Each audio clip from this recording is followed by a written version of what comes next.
आपके ऊपर इस चीज़ का कितना असर रहा, आपकी पढ़ाई पर या आपके बचपन पर जो परेशानियां आई उनका कितना असर रहा? मैम मैं अपने आप को बहुत ही लकी मानता हूँ कि मेरे लाइफ में ये प्रॉब्लम्स आई, because with every problem which I tackled I मैं मैच्योर होते गया हर एक प्रॉब्लम को फेस करते करते। स्वामी विवेकानंद ने कहा था कि I asked God for strength, he gave me difficult situations to face. तो मैं वो कोट मेरे दिल से है मैम, मुझे बहुत अच्छा लगता है। तो बचपन से जब प्रॉब्लम्स आती थी स्कूल जब हमें जाना होता था रामकृष्ण मिशन, मुझे आज भी याद है सुबह का टाइम होता था मैम, 10 बजे क्लास लगती थी और पानी का हमें काफ़ी प्रॉब्लम होती थी, पानी की दिक्कत काफ़ी है आदित्यपुर में, और क्योंकि पैसे नहीं थे तो boring was not a point कि वो हो जाए तब। तो सामने में एक नेबर थे, उन्होंने वो पानी देते थे हमें, वेट करते थे कि वो कब बुलाएंगे, पानी लाएंगे और फिर घर का जो काम वाम है वो होगा, फ्रेश वगैरह होंगे और उसके बाद हम स्कूल जाएंगे। तो इस तरीके का होता था। फिर कुछ दूर हैंडपंप थी तो वहाँ से भी पापा लाते थे, मैं लाता था, तो हम लोग 20 लीटर्स की बकेट दोनों हाथ से लाते थे। उस टाइम पे मैं उस एक्सपीरियंस को ऐसे लेता था कि बिना जिम जाए बॉडी बन रही है। तो हर एक डार्केस्ट या टफेस्ट टाइम आप बोल लो, उसमें क्या लाइट मिलता है, मैं हमेशा उस लाइट को खोजता था।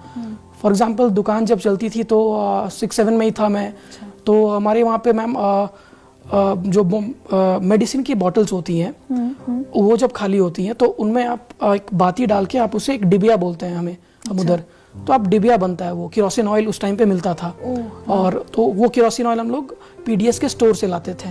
वहाँ पे मुझे दिखता था कि कैसे इरेगुलरिटीज है या कैसे बोगस है, तो लगता था कि यार ये तो गलत हो रहा है। तो वहाँ से भी एक खिंचाव आया था कि नहीं, चीज़ों को बदलनी है। आज जिस परिस्थिति से मैं यहाँ तक पहुँचा हूँ, मैं चाहूँगा कि हर एक बच्चा सपना देखे, और वो चाहे उसके पास अभाव बहुत ज़्यादा हो बट वो सपना देखे और वो कर सके।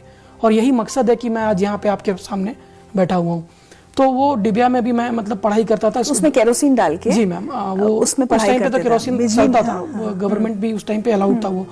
तो जब लाइन कटती थी तो उसमें पढ़ते थे, फिर एक लालटेन तो होता ही था।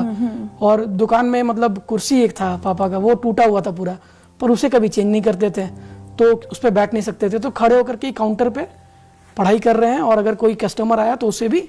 अच्छा, दुकान पर भी खड़े हुए हैं आप? जी मैम, संभालिए दुकान पे मैंने संभाला है। स्कूल के बाद?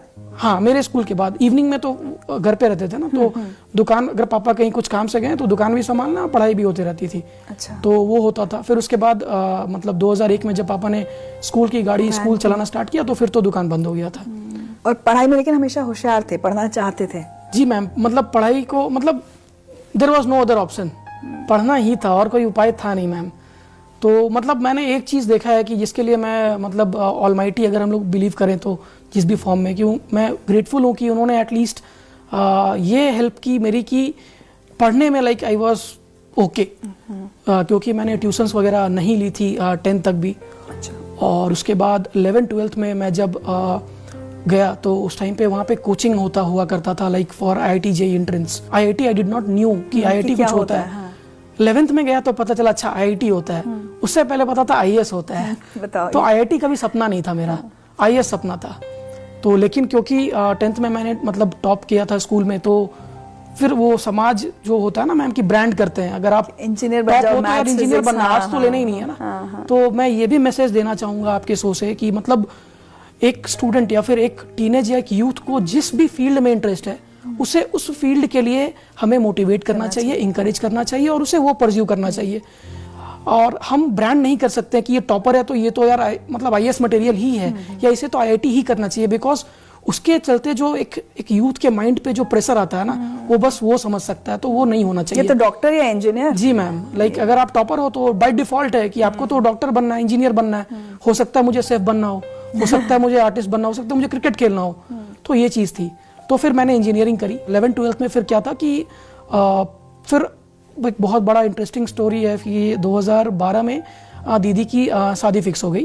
तो उस टाइम पे भी मुझे याद है कि मैंने बोला था पापा को कि आप दीदी की शादी कराओ, कोचिंग मुझे नहीं करनी है, क्योंकि कोचिंग की फीस उस टाइम पे 80,000 रुपीज़ थी 2 साल की। तो या तो मैं कोचिंग ले लेता इंजीनियरिंग के लिए, हाँ IIT की तैयारी के लिए मैम, तो या तो मैं कोचिंग ले लेता या फिर वो पैसा दीदी की शादी में लग जाता, एक हेल्प हो जाता। तो मैंने वहाँ पे बोला कि नहीं, मैं खुद से ही पढ़ लूंगा।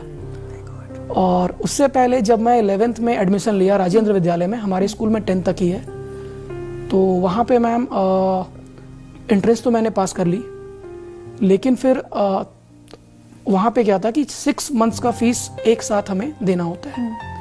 तो 13,580 रुपये फीस थे उस टाइम पे देने थे। तो पापा के पास तो पैसा नहीं था, तो 2-3 फ्रेंड ने उनको मतलब मदद करी, और उसके बाद एक एक पैसे जोड़ करके उन्होंने हमें, फिर हम लोग गए अगले दिन और हमने एडमिशन कराई 11th-12th की। हाँ, राजेंद्र विद्यालय में फिर मैं एडमिशन लिया। और वो भी एक टाइम है जो आज तक मुझे ध्यान है, and that could have been a time when like मेरी पढ़ाई शायद डिसकंटिन्यू हो सकती थी। और ये रीज़न है कि जैसे 10th के बाद मैंने अप्रेंटिस की एग्ज़ाम दी, टाटा स्टील वहाँ पे लेती थी, तो मैं उसमें भी निकल गया था। पापा चाहते थे कि अप्रेंटिस में चला जाए, क्योंकि आप कुछ साल की ट्रेनिंग होती है, आपको कुछ स्टाइपेंड मिलते हैं, तो ताकि कुछ इनकम आ जाएगा ना, तो सपोर्ट हो जाएगा, वो हो जाएगा। तो वो भी था। और उसके तो बाद क्लियर किया, लेकिन गए नहीं उसमें? जी मैम, क्लियर किया, उसमें गए नहीं। क्यों? क्योंकि मैम वहाँ पे भी इंटरव्यू जब हो रहा था तो वो निकल गया अंदर से कि आईएएस करना है, तो उन्होंने खुद बोर्ड ने बोला कि then why are you here.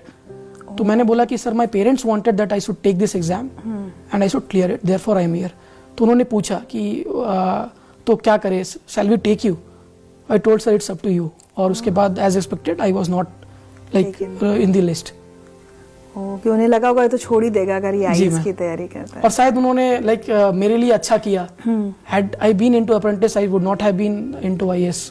मुझे लगता है आप जैसे लोगों की कहानी उन बच्चों के लिए बहुत ज़रूरी है जो बहुत छोटी छोटी चीज़ों के लिए माता पिता से शिकायत करते हैं, या जिन्हें बहुत मिल भी जाता है वो भी लगातार शिकायत करते हैं कि हमें ये भी चाहिए, ये नहीं मिला।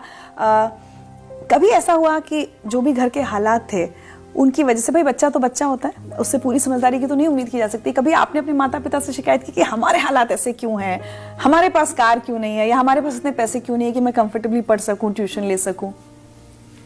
नहीं मैम, इस चीज़ के लिए पता नहीं, ये चीज़ मम्मी भी बताती है कि ये चीज़ मैं भी देखता हूँ कि ये चीज़ मेरे अंदर कभी था ही नहीं शुरू से ही। लाइक मुझे कभी मतलब बहुत ही ऐसा कुछ देख करके मैं इन्फ्लुएंस नहीं होता था कि यार अगर किसी मेरे फ्रेंड के पास है तो मेरे पास भी होना चाहिए, ऐसा कभी आया नहीं।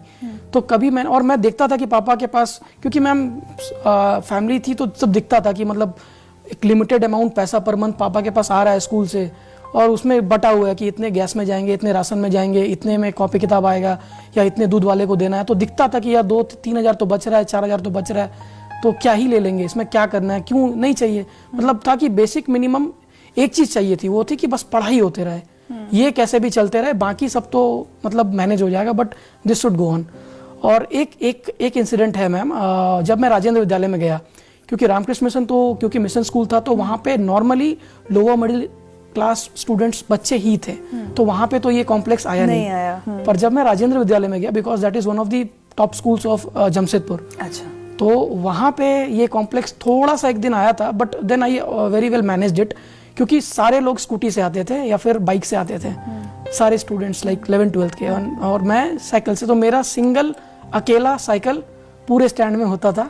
और अभी कुछ दिन पहले जब मैं वहाँ पे फेलिसिटेशन में गया, तो मुझे तुरंत वहाँ पे मतलब जो गार्ड होते हैं उन्होंने बोला कि सर आपका अकेला साइकिल रहता था ना। मैंने बोला अरे हाँ, आप तो पहचान गए। क्या बात तो बोले यस सर। तो वो था तो बट तो उसकी शिकायत लेकिन पेरेंट्स से कभी नहीं मैम, कभी नहीं की थी। और मतलब सही था, like whatever we have, हमें उस पर गर्व होना चाहिए और हमें उस पर कंफर्टेबल होना होगा मैम। अगर हम खुद कंफर्टेबल नहीं है तो we cannot face the world, ये मेरा मानना है।